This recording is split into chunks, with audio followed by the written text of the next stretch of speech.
Well, Tim Harvey, good to see you here at Donington Park. A couple of weeks to go until the wheels are turned in anger. But from yesterday when it was sunny, we've got a bit of a greasy track today for the test. That's sod's law, isn't it? It is, and it spoils all the pictures as well. I'm sure, though, when we see Jacob Ebury's pictures, it'll all look absolutely stunning and bright sunshine. But that's what modern filters on cameras can do. But it's a bit of a shame, you know. There's so much enthusiasm for this year and everything else. And we just want to see all the cars running in anger together. I know we've had the tests obviously at Croft and stuff, but yeah, it's nice to get everyone here together a couple of weeks away from the first race. It's promising to be quite a momentous season, isn't it? Because we're towards the end of the current regulations, which means these cars are probably this season about as good as they're ever going to get. Oh, yeah, you say that, but they always get better. But there's enough technical changes, driver changes, certainly to keep us keen observers, interested.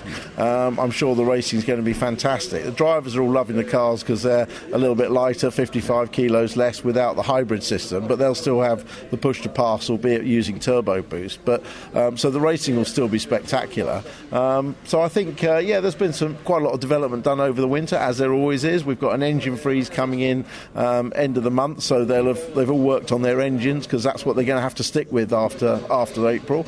I think the weight change in the cars is the biggest difference because they have to re-engineer the cars. I think it'll possibly favour the front-wheel drive cars more than the rear-wheel drive cars because them losing any weight in the car is better for the front-wheel drive. But I just can't wait to get going. Lots of driver swaps, as I said, and some really interesting rookies coming into the championship. Yeah, some new bottoms in seats as well. We'll talk about the rookies in a second, but I guess one of the big early season signings was Gordon Shedden coming back. Yeah, great to see Gordon back.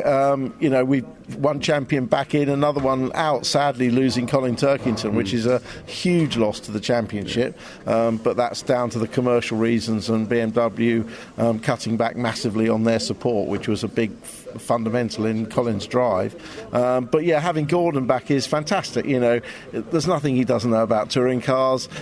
He's getting plenty of seat time. He will be leading that team forward. Obviously, they were race winners last year anyway with Rob Huff. I love seeing Gordon get stuck in. Yeah, absolutely. It's going to really shake things up, as you say. The usual protagonists, Jake Hill, Tom Ingram, the boys at Napa, are revved up for this season. Yeah, they are. I mean, the balance of power has ebbed and flowed a little bit. You go back a couple of years and Napa were absolutely dominant, weren't they? But the BMW was the strongest car last year.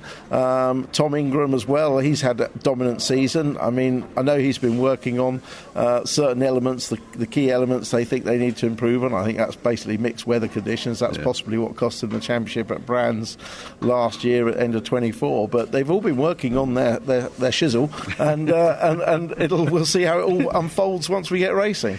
New faces on the grid. James Dorlin, we've got Charles Rainford in there, Max Hall, who had a bit of a stonking time up at Croft, didn't he? If you're going to get some bragging rights and make a name for yourself, do that. Well, of course, everyone will say, you don't know what tyres it was on and how much, power or anything else they were running, but at the end of the day the timesheets don't lie. He still produced that time, and he was quick in every session over the 2-day test, so he's definitely found his feet very quickly, and I'm not surprised anyone coming out as a runner-up from the JCW Mini Championship is going to know how to drive a front-wheel drive car, and he was spectacular. James Dorlin, obviously great credentials coming into the championship, and I think with Charles Rainsford a Porsche Carrera Cup race winner. I've seen firsthand his potential. I know Dick Bennett is very impressed as well. Yeah, absolutely. It was interesting talking to them all yesterday. They're conscious that they're quick, but they also realise that they've got to earn their stripes. They've got to learn to race in a robust championship. Yeah, the whole style of racing is so different here. The fact that,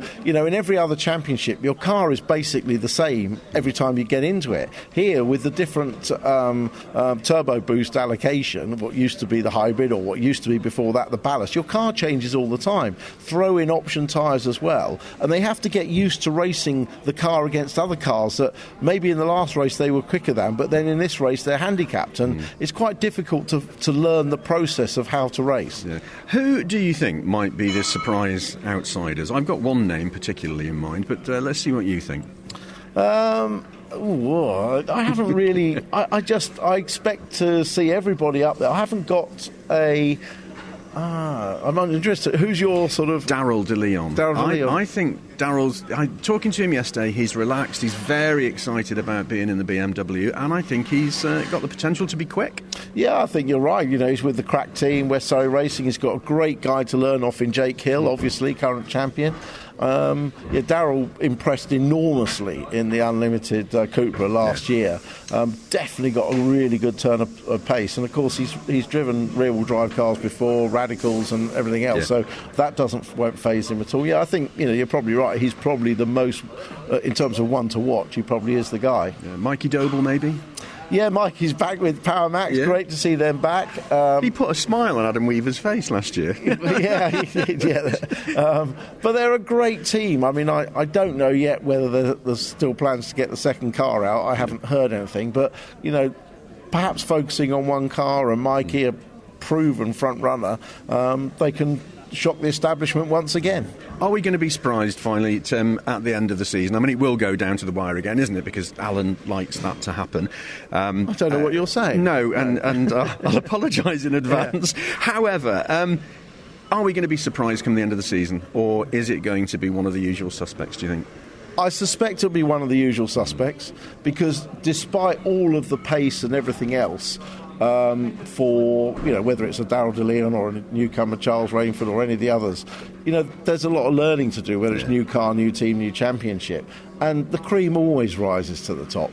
So I expect it will be one of the aforesaid top runners, which one I will not put my money on. No. But we'll see. So I think you just expect the usual protagonists, Jake Hill, Tom Ingram, Ash Sutton, Dan Camish, etc., at the front. We should just mention, of course, you're back on ITV with Mr. Addison, but your mucker, Steve Ryder, going this year. That's the sort of sad look on your face there, Tim.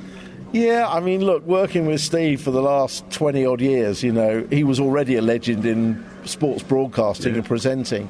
But the man is an absolute consummate professional. I get the pleasure of standing next to him and seeing how he operates, what he deals with. He makes it look easy, but believe you me, it's not. Things are going wrong all the time, and you throw to Steve and he's as calm and as collected as can be. It's not an easy job, and it won't be easy for whoever actually takes over from him, and I will certainly miss him in the coverage. He holds it all together for all of us, and his great company as well. So it'll be a sad day when he leaves after Alton Park. It will be Alton Park. There'll be a tear shed, won't there? But we'll wish him a fond farewell. Good to catch up with you, Tim. Thanks very much. Maybe we'll catch up halfway through the season and see if either of our predictions were right. Well, I was very careful not to make too many, but very clever. I must take note of that. Yeah, well done. But we'll see. Thank Cheers, you, Tim.